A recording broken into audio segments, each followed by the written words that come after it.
Hi everybody, it's Prof. Jen and I want to talk to you about Google Scholar. As you get deeper into your college careers, you will be expected, and from here on out in this class as well, to when you're thinking about something critically, when you've been given a problem to write about or a prompt, to begin to conceptualize it and break it into parts and then analyze it, synthesize some ideas about it, and then evaluate it, right? That's really what critical thinking is. As you're doing that, you're going to want to find information for you to think about that might influence your thinking on a topic, so that then you can expand your ideas so that when you're writing about them, they're ideas that perhaps you're beginning to form, you're beginning to push out and discuss, because your paper should be discussions of ideas. The problems that you're going to be presented with from here on out are not simple problems. And so what you need is resources at your fingertips to help you think about things in a very scholarly and intellectual way. To date, perhaps you've been using Google to help you find information to expand your thinking on ideas and weigh new data and research. But I want to introduce you today to Google Scholar. All right, Google Scholar is Google's way to search through not popular media, not the New York Times, not the Wall Street Journal, not CNN, not Fox News, not Huffington Post, none of that, but to search through academic journal articles, okay, and books. And it's through this type of searching, through this type of knowledge absorption, that you're going to do two things. First of all, you're going to enter the world of academic thinking and research that has been constructed to look at ideas in a new way, okay?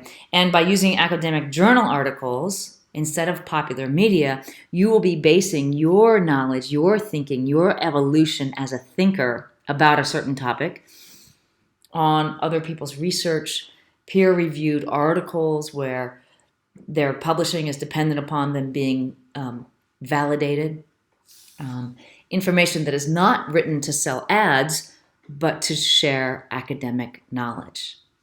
So, welcome to Google Scholar.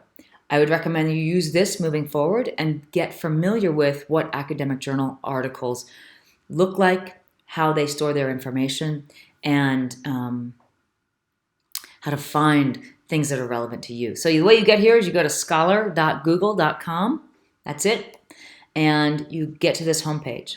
And from here, you can look at, I'll show you as a search I was just doing, digital device use and attention. And when you search on, and you can type in anything, right? Now you're going to get back not a typical Google search. Notice there's no ads here or anything, right?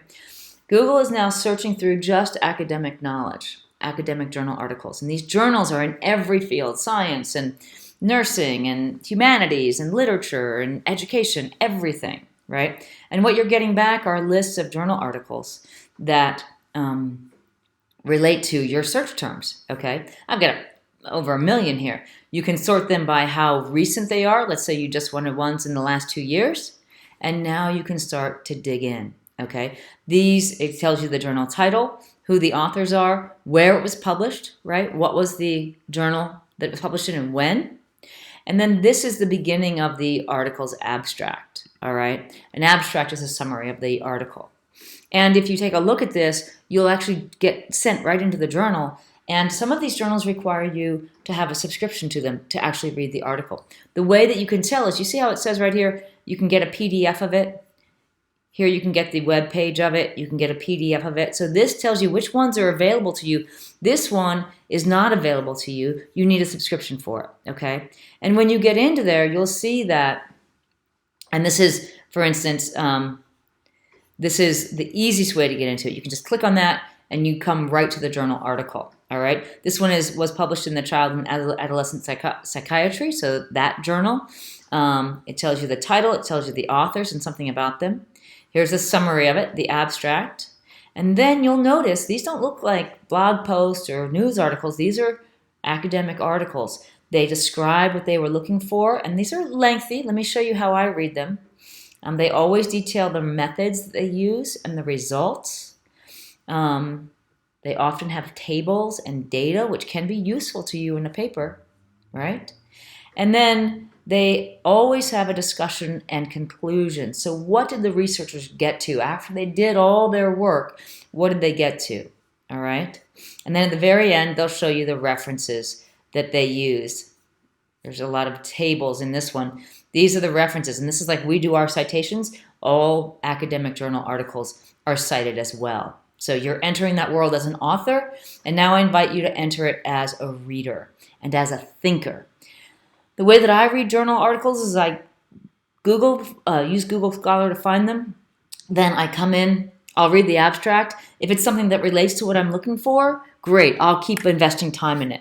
I don't start at the beginning though. I scroll to the bottom to this discussion and conclusion section, and I read that. Those might be broken out in 2 different sections in some articles, and I see if this is actually something that I want to read and dive into. And if it is, if it's of interest to me, then I go back up and I read the article.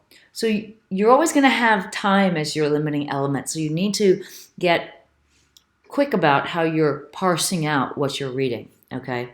Now, an academic journal article is usually very specific, which can illuminate some of your own thinking. And I want you to go into your research knowing that you may learn something while researching and it will potentially help you form new ideas. And that's the goal that we're looking for. Of course, if you can do that before you start writing, your paper will be 1, much more interesting to read, and 2, much more fun to write because you're writing about new ideas.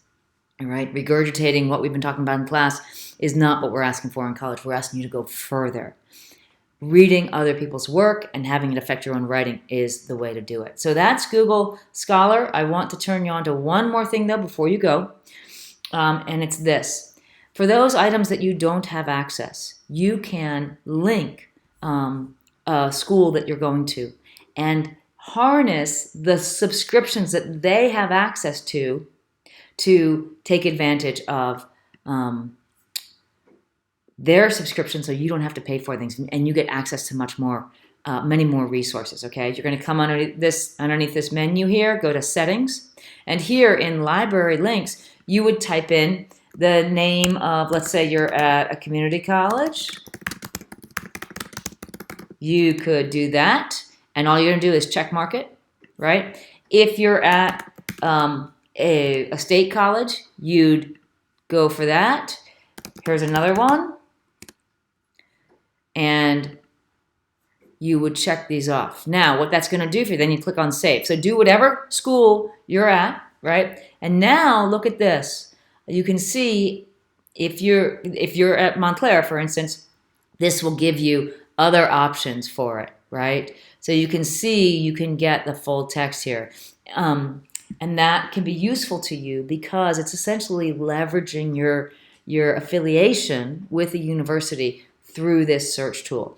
Each university's libraries have their own access databases or access to these databases set up, databases of journal articles.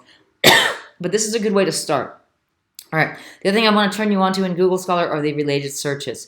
This can sometimes help you look further into a topic that maybe you didn't think about, right?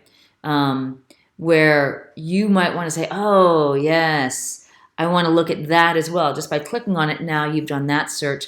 So Google has related searches that other scholars have used as well, okay? So don't forget to link up whatever school you're going to. It's in settings and library links, and you want to type in your name, your school's name, check it off there, click on save, and then you'll be harnessing the subscriptions that school has. When you click on that, you may be asked to log in, and you log in with your school's credentials, okay? Great work on this. I hope this is helpful. This is the place to start doing your reading about the topics that we're talking about in class, because this is what's going to advance you, not just in this class, but in all of your classes. Have fun with this.